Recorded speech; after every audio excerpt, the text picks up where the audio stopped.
Hello, hello, on se retrouve aujourd'hui pour une vidéo astuce. Comme d'habitude, si toi, là, ça ne t'intéresse pas, je te souhaite de passer une très bonne journée. Tu trouveras peut-être sur la chaîne d'autres vidéos qui pourront éventuellement plus t'intéresser. Je te laisse faire tes recherches. Pour les autres, je vous en dis plus tout de suite après le générique. Astuce! Astuce texture gel presse. Ça va être rapide. Il vous faut 3 petites choses. Il vous faut du carton. Il vous faut de la colle, moi ma colle qui colle tout, et il vous faut des choses pour mettre dessus.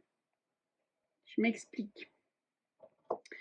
Gel presse, vous savez, c'est mon kiff. Par contre, les plaques de texture, à chaque fois, coûtent un bras.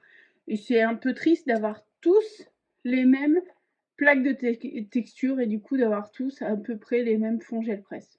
Ce qui est un peu, à mon sens, complètement stupide. Donc, bref, je me suis dit, pourquoi pas faire des empreintes personnalisables. J'ai pris une de mes boîtes de rangement et j'ai pris notamment ces chipboards lettres que j'avais trouvé il y a quelques années chez Nose. Et j'ai pris du carton. Et je me suis fait mon empreinte personnalisable.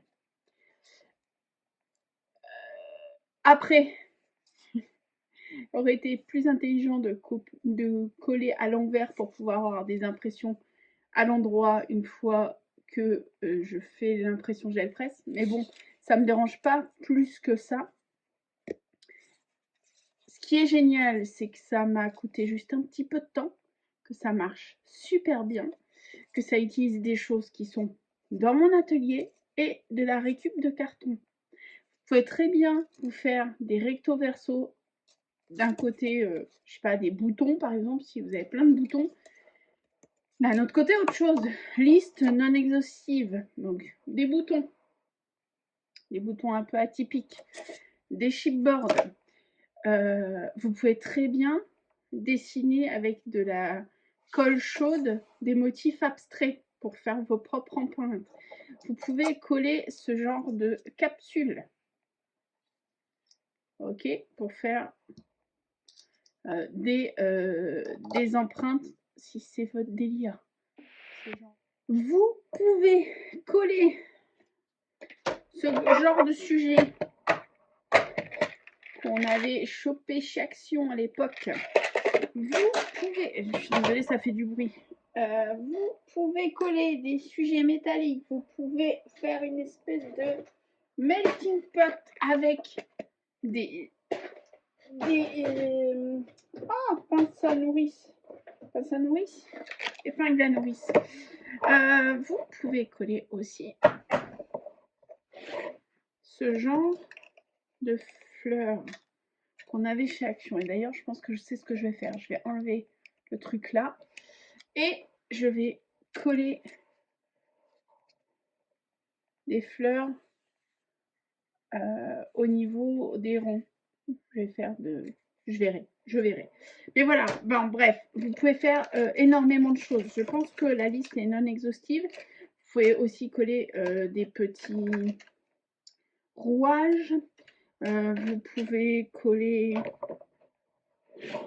Je vous ai déjà dit pas mal de choses, je pense. Ah, si, vous pouvez coller du tissu aussi.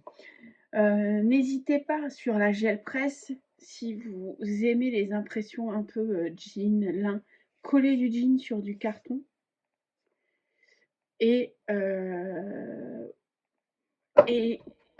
faire vos impressions au niveau texture gel presse. Ça marche super bien. Donc, je pense que je vous ai donné une liste un peu exhaustive. Enfin, exhaustive de mon neurone, non exhaustive en réalité. Le but du jeu, c'est vérifier ce que vous avez sous la main. Amusez-vous. Et amusez-vous à faire des empreintes et du travail de fond après. Ce fut bref, ce fut court, ce fut intense. Une vidéo en moins de 10 minutes. C'était une vidéo astuce. Moi, je vous dis prenez soin de vous et à la prochaine fois. Salut!